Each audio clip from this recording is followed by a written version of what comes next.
Hello friends, welcome to code meta channel.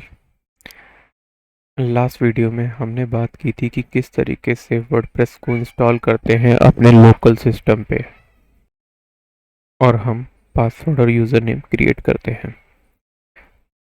अब हम देखते हैं कि किस तरीके से हम बैकएंड में चीज़ों को मैनेज करते हैं। सबसे पहले हम बात करेंगे हमारे जनरल सेटिंग्स की। जनरल सेटिंग्स या कॉन्फ़िगरेशन में क्या क्या चीज़ें आती हैं। सेटिंग सेक्शन में सबसे पहले हम देखते हैं कि जनरल टैब क्या करता है। जनरल टैब में हमारे पास जो सेटिंग्स होती है वो होती है साइट टाइटल, जिसमें हम हमारी साइट का जो टाइटल डिसाइड करते हैं वो लिखते हैं। जब हम अगर साइट का फ्रंट एंड व्यू देखते हैं तो जो फ्रंट एंड व्यू में जो टैब के ऊपर जो कंटेंट लिखा हुआ आता है उसमें जो पहला वर्ड होता है वो हमारी जनरल सेटिंग से आता है, साइट टाइटल से। दूसरा आता है टैगलाइन। जो टैगलाइन है वो हमारे डैश के बाद इस तरीके से दिखाई देती है। अगर हम इसे कंट्रोल यू करें और यहाँ पे हम हमारे टाइटल को सर्च करें, कंट्रोल एफ कंट्रोल वी कर देते हैं, तो जो टाइटल टैग में लिखा हुआ होता है वो सारा का सारा कंटेंट हमारा आता है हमारी जनरल सेटिंग के साइट टाइटल और टैगलाइन से। ये टाइटल टैग बेसिकली हम एसईओ के लिए यूज़ करते हैं, जिसकी बात हम आने वाली वीडियोस में करने वाले हैं। सेकंड कि वर्डप्रेस यूआरएल, जो ये वर्डप्रेस का यूआरएल होता है ये हमारा मेनली वो यूआरएल होता है जहाँ पे हमने हमारी साइट को सेटअप किया हुआ होता है। ऐसा ही साइट यूआरएल होता है जो भी सेम होता है। वर्डप्रेस यूआरएल होता है हमारा होम यूआरएल और साइट यूआरएल होता है ये। ठीक, ये डेटाबेस के अंदर, अगर हम डेटाबेस की बात करें तो ये कहाँ पे स्टोर होते हैं। अगर हम हमारे डेटाबेस में जाएं कोड मेटा टेस्टिंग में, इसके अंदर हम देखेंगे wp अंडरस्कोर ऑप्शंस टेबल कहाँ पे है। ये रहा, सॉरी wp ऑप्शंस, यहाँ पे हमने प्रीफिक्स चेंज कर दिया था, कोड मेटा टेस्टिंग कर दिया था। तो wp ऑप्शन टेबल को ओपन करते हैं, ऑप्शंस टेबल्स को। क्या देखते हैं यहाँ पे जो हमारा साइट यूआरएल होता है वो ये होता है और होम यूआरएल ये होता है।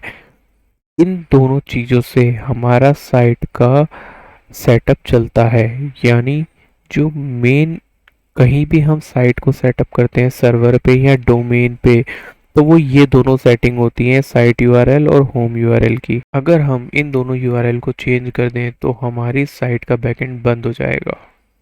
साथ ही साथ क्या होगा, कुछ चेंजेस भी आ जाएंगे। आगे चलें तो हम क्या देखते हैं कि ये होता है एक हमारा एडमिनिस्ट्रेटर ईमेल एड्रेस। ये होता है हमारा एडमिन का ईमेल जहाँ पे हम सारी ईमेल्स को गेट करते हैं। अगर हम इसे चेंज कर लेंगे तो ये हमें यहाँ पे बोलता है कि आपको वो ईमेल एड्रेस कंफर्म करना पड़ेगा। अगर आप चाहते हो कि यूज़र फ्रंट एंड से यहाँ पे अगर रजिस्ट्रेशन पेज को ऑन कर सकें वहाँ और साथ ही साथ यूज़र अपनी साइट के ऊपर रजिस्टर कर सके, तो आपको ये चेक बॉक्स को ऑन करना होता है, अदरवाइज़ डिसेबल रखना होता है। अगर हम हमारे साइट के अंदर इसे कॉपी करें प्लस प्राइवेट ब्राउज़र में हम इसका अगर लॉगिन पेज देखेंगे तो वहाँ पे रजिस्ट्रेशन का ऑप्शन हमें नहीं दिखेगा। ठीक है, तो वो भी थोड़ी देर में दिखाता हूँ मैं आपको। अब यूज़र का रोल क्या होता है, अभी हम एडमिन रोल से एंटर किए हुए, ये हमारा एडमिन रोल है। और अगर हम चाहते हैं कि जो हमारे सब्सक्राइबर हैं, जो हमारे यूज़र्स हैं, वो एडमिन एक्सेस नहीं मिले, ये बैकएंड में जितनी भी प्रोफाइल है ये सारी चीज़ें उन्हें नहीं दिखें, तो उनको हम यहाँ से रोल डिसाइड कर सकते हैं। सब्सक्राइबर जिसके अंदर कुछ भी नहीं दिखेगा, सिर्फ यूज़र की प्रोफाइल दिखेगी, उसकी वो प्रोफाइल की सेटिंग चेंज कर सकता है, अदरवाइज़ कुछ नहीं। उसके अलावा कंट्रीब्यूटर होता है, ऑथर होता है और एडमिनिस्ट्रेटर होता है। ठीक है, अब ये साइट लैंग्वेज आती है, उसके बाद टाइम जोन आता है, जो हमारा टाइम जोन है जहाँ पे हम सेटिंग कर रहे होते हैं। उसके बाद डेट फॉर्मेट आता है, पूरी साइट पे डेट फॉर्मेट हम इस तरीके से चेंज कर सकते हैं या कस्टम अपना भी अप्लाई कर सकते हैं। हम टाइमिंग का फॉर्मेट चेंज कर सकते हैं यहाँ से हम, और जो स्टार्ट वीक है हमारी साइट का, यहाँ हम ये बताना चाहते हैं कि हमारी साइट की जो सेटिंग्स है वो कहाँ से स्टार्ट होगी, उसका वीक कौन सा होगा, वो हम यहाँ से सेटिंग को चेंज कर सकते हैं। इसके बाद बात करें हम राइटिंग की, तो राइटिंग में क्या होता है, हम डिफ़ॉल्ट कैटेगरी जो पोस्ट की कैटेगरी होती है उसको सेट करते हैं। अगर हम ब्लॉग साइट बनाते हैं तो हमारे पास मल्टीपल कैटेगरीज हम बना सकते हैं पोस्ट्स के अंदर, जिसकी बात हम आने वाली वीडियो में करने वाले हैं। वहाँ पे हम जो कैटेगरी बनाते हैं उन्हें यहाँ पे हम डिफ़ॉल्टली सेट कर सकते हैं कि अगर कोई सर्च इंजन आता है उसे कोई कैटेगरी नहीं मिलती तो वो इस कैटेगरी को डिटेक्ट करेगा। डिफ़ॉल्ट फॉर्मेट ले सकते हैं कि किस तरीके का फॉर्मेट हमें रखना है। अगर आगे देखें तो ये हमारी मेल्स की सेटिंग होती है। अगर हम जब कस्टम ईमेल पोर्ट ये सेट करते हैं या मेल सर्वर हमारे बाहर का होता है जहाँ भी हम वर्डप्रेस को सेटअप करते हैं उसके बाहर का, तो यहाँ पे उस मेल सर्वर की setting, port, user name, password को ऐड करते हैं और उसकी कैटेगरी को ऐड करते हैं। बेसिकली जनरली इसका यूज़ ना करके ज़्यादातर लोग एक कस्टम प्लगइन का यूज़ कर लेते हैं जो कि मेल सर्वर से कनेक्टिविटी करता है और मल्टीपल मेल सर्वर्स के साथ कनेक्टिविटी कर सकते हैं। उसकी भी बात हम आगे आने वाली वीडियोस में करने वाले हैं। अब बात करते हैं हम रीडिंग की। रीडिंग में क्या होता है कि हमारा जो होम पेज है, यानी ये वाला जो होम पेज है हमारा फ्रंट एंड का, साइट का यूआरएल है, यहाँ पे हम क्या दिखाना चाहते हैं। अभी हमने सेटिंग कर रखी है लेटेस्ट पोस्ट। अगर हम इसे किसी पेज से सेट कर देते हैं तो हमें डिफाइन करना होता है कि हमारा फ्रंट का पेज कौन सा दिखेगा और हमारा पोस्ट का पेज कौन सा दिखेगा। यानी ये वाला पेज अलग से डिफाइन हो सकता है हमारा डिफ़ॉल्टली, और होम पेज जो करंट वाला है उसको हम कस्टम पेज भी बना सकते हैं। कस्टम पेज यहाँ से जब बनाएंगे हम देखेंगे तो उसको सेटिंग यहाँ से कर सकते हैं। अगर हम इसे सेव कर दूं तो देखो आप क्या होगा, यहाँ पे सैंपल से सेटिंग है। अगर मैं इसे रिलोड करूँगा तो यहाँ से सारी चीज़ें हट जाएंगी और सैंपल पेज मेरा होम पेज बन जाएगा। ये सेटिंग होती है। अभी हमारा ये पेज किससे सेट है, लेटेस्ट पोस्ट से, तो इसे वापस सेट कर देते हैं।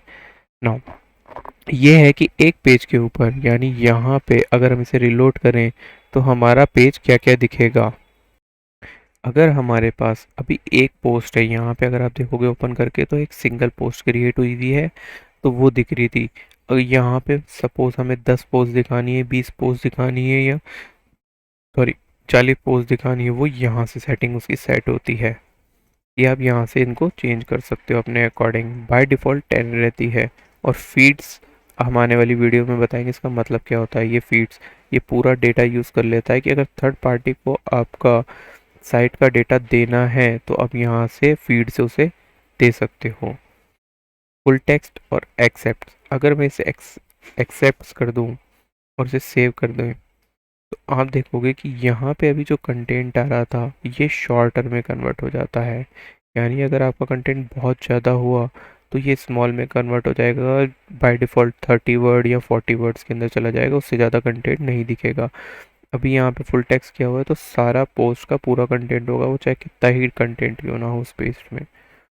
सर्च इंजन विजिबिलिटी, इसकी बात हमने पहले भी की थी जब सेटिंग वर्डप्रेस को इंस्टॉल कर रहे थे, तो उस समय हमने इसे टिक किया था ताकि गूगल या अदर सर्च इंजन को हमारी साइट अभी विजिबल नहीं हो, क्योंकि अभी हम डेवलपमेंट मोड में हैं। नेक्स्ट बात करते हैं डिस्कशन की। यहाँ पे क्या होता है, हम कमेंट रिलेटेड या पोस्ट रिलेटेड चीज़ों को अलाउ करते हैं। अगर कोई नोटिफाई करना चाहते हैं ब्लॉग लिंक्स को तो इसको चेक करेंगे। लिंक अलाउड करना है तो इधर आ जाते हैं। पीपल अगर सबमिट कर सकते हैं कमेंट को तो इसको टिक करेंगे।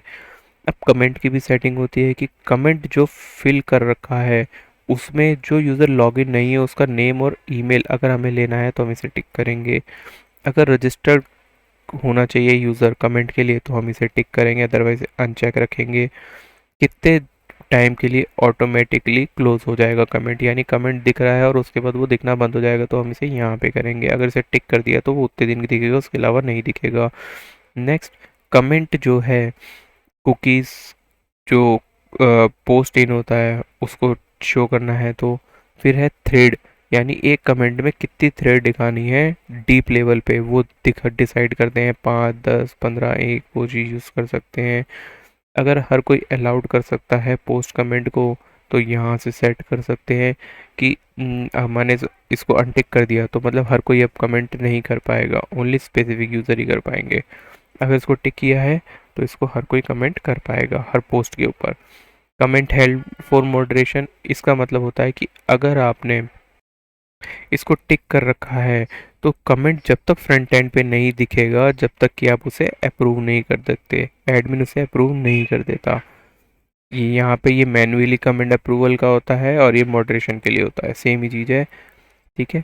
और अगर किसी ऑथर को कमेंट ना करने देना है, क्योंकि वो एक बार कमेंट कर चुका और वापस कमेंट ना करे जब तक कि उसको अप्रूव्ड ना हो जाए कमेंट, तो इसको क्लिक करेंगे, अदरवाइज से टिक रहने देंगे। मतलब वो कितने भी कमेंट कर सकता है अभी। अगर इसे अनटिक कर दिया तो जब तक वो पहला वाला कमेंट एडमिन अप्रूव नहीं कर देता तो नेक्स्ट कमेंट नहीं कर पाएगा ऑथर। ये मॉडरेशन कीज़ होती हैं, ये आगे बात करेंगे। अवतार अगर हमें दिखाना है यूज़र की पोर्टफोलियो इमेज, यहाँ पे जो इमेज आ रही है तो उसकी, जो कि यूज़र की सेटिंग से अपलोड होगा या प्रोफाइल से अपलोड होगा, तो इसकी बात भी हम करेंगे आने वाली वीडियोस में। ये डिफ़ॉल्ट ग्रेविएटर्स और ये लोगो होते हैं।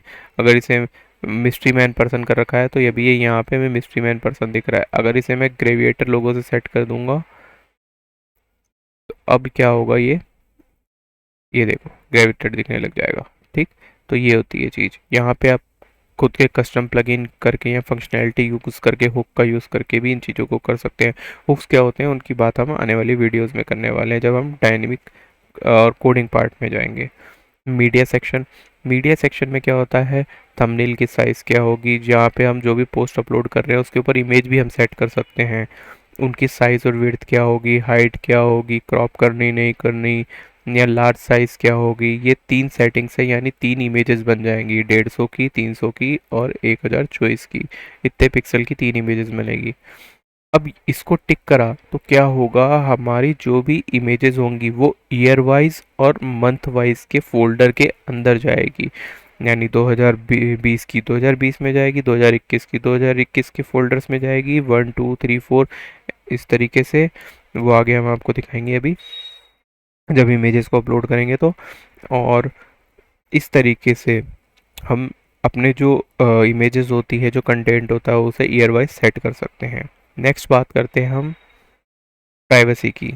प्राइवेसी के अंदर बात कर ले तो हम यहाँ से कोई भी पेज क्रिएट कर सकते हैं। वैसे हमारा एक पेज प्राइवेसी वाला क्रिएट हुआ है, इसलिए यहाँ पे शो कर रहा है। इस पेज को हम प्राइवेसी पॉलिसी के लिए यूज़ कर सकते हैं। ये वर्डप्रेस का डिफ़ॉल्ट चीज़ है। और अगर क्रिएट करते हैं तो नया पेज एक क्रिएट हो जाएगा प्राइवेसी पॉलिसी के लिए, ये वाला हट जाएगा तो, ठीक। अब प्राइवेसी पॉलिसी का कंटेंट हम यहाँ से सेट कर सकते हैं। ये देखो ये दिख रहा है हमें कंटेंट की प्राइवेसी पॉलिसी में बाय डिफ़ॉल्ट क्या कंटेंट आने वाला है जो इन्होंने सेट किया हुआ है वो दिखेगा यहाँ पे। ये पॉलिसीज़ हैं वर्डप्रेस की, ये चीज़ आ जाएगी, ठीक। अब बात करते हैं हम यहाँ पे परमालिंक्स की, जो सबसे इम्पोर्टेंट होता है। परमालिंक्स का बेसिकली यूज़ जब होता है जब हम यहाँ तो सर्वर को स्विच करते हैं तो हमारे पास पोस्ट हमारी शो नहीं होती हैं, वहाँ पे 404 एरर आती है, कुछ आती है, तो हम इसे वापस से कस्टम पोस्ट पे जाके सेव करते हैं और फिर वापस प्लेन करके सेव करते हैं तो सेट हो जाती है। दूसरी चीज़ होती है कि हमें पोस्ट का यूआरएल कैसे दिखाना है, हमारे फ्रंट एंड पे यूआरएल्स को हमें कैसे दिखाना है, ये उनके लिए होता है। सपोज़ करो अभी अगर हम यहाँ पे हैं और हमारा, अगर हम पोस्ट को ओपन करते हैं तो देखो यूआरएल क्या बनेगा हमारा, p1 इक्वल टू 1, पोस्ट 1 आ गई। अगर हम यहाँ पे पोस्ट एक और बना दें, यहाँ पे आता हूँ मैं, अभी इसकी बात आगे करूँगा मैं, अभी जस्ट आप टेस्टिंग के लिए देख लो ताकि आपको समझ आए कि परमालिंक का मतलब क्या है। यहाँ पे कहने का हमारा, मैंने इसको सेव कर दिया, यहाँ पे ले लिया, पब्लिश कर दिया, ठीक है। अब मैं फ्रंट एंड पे आता हूँ, इसको रिलोड करता हूँ तो ये सेकंड पोस्ट आ गई। इसको जब मैंने ओपन किया तो देखो यहाँ पे P5 हो गया, ठीक है। ये आईडीज़ होती है, ये पेज की पोस्ट की आईडीज़ होती हैं। अगर आप यहाँ पे जाओ साइट एडिट में तो, सॉरी पोस्ट एडिट में जाना पड़ेगा, एक सेकंड गलत हो गई, यहाँ पे आए तो देखो इसको क्लिक करते ही ये पोस्ट इक्वल टू 5, ये वर्डप्रेस के अंदर इसकी आईडीज़ बनती है, ये तो वो दिखने लग जाती है। अब अगर हम इसे डेट टाइम के नेम के हिसाब से चेंज कर दे तो देखो ये नीचे ही आ गया। इसे वापस सेव करते हैं। अब हमारे पोस्ट को रिलोड करते हैं, देखते क्या होता है। देखो क्या आया, ये कौन से सन में बनी थी, उसका मंथ कौन सा था और उसकी डे कौन सी थी, ये इस तरीके से चेंज हो जाएगी। ठीक है। अब अगर इसको हम वापस क्या कर दें, मंथ और नेम में चेंज कर देंगे तो ये उस अकॉर्डिंग चेंज हो जाएगी। ये देखो। ठीक है। अब अगर इसे हम न्यूमेरिक कर देते हैं तो ये हमारी पोस्ट की आईडी के साथ न्यूमेरिक आने लग जाएगा आर्काइव में 5। अब सबसे जो इम्पोर्टेंट होता है वो होता है पोस्ट नेम। कभी भी हम किसी साइट को चलाते हैं या उसकी सेटिंग को सेट करते हैं तो उसे बाय डिफ़ॉल्ट पोस्ट नेम से सेट करते हैं, जो कि हमारा सेफ यूआरएल होता है और गूगल या अदर सर्च इंजन हमें रिकमेंड करते हैं। हम इसी बेस के ऊपर वर्डप्रेस को भी चलाते हैं।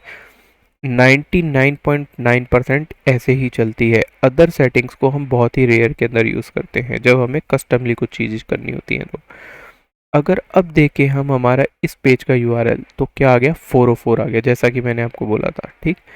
अब देखो अगर इसको भी रिलोड करोगे तो 404 आ जाएगा, क्योंकि इसको ये मिलेगा ही नहीं। अगर अब हम पेज को रिलोड करें नाउ, अब इसको पोस्ट को ओपन करते हैं और देखते हैं तो क्या आया हमारा पेज का। ये देखो ये क्या चीज़ होती है पेज की, ये हमारे पोस्ट को जब हम एडिट करते हैं तो हम जब नाम दिया पोस्ट पेज का तो हमारा यहाँ पे पेज का एक परमालिंक बनता है जिसे हम यूआरएल स्लग बोलते हैं। ये वो चीज़ होती है जो हम यहाँ पे देखा, ये हमारा पोस्ट का स्लग हुआ। ठीक। अब आने वाली वीडियो में हम इसके बारे में और बात करेंगे, लेकिन अभी समझाने के लिए ये चीज़ बताइए। ठीक। तो इस तरीके से हम हमारे परमालिंक्स को सेट कर सकते हैं। और कैटेगरी बेस्ड अगर करते हैं तो उसको भी कर सकते हैं कि भैया कैटेगरी का नाम क्या आएगा हमारा, वो हम आगे वाली वीडियो में बात करेंगे।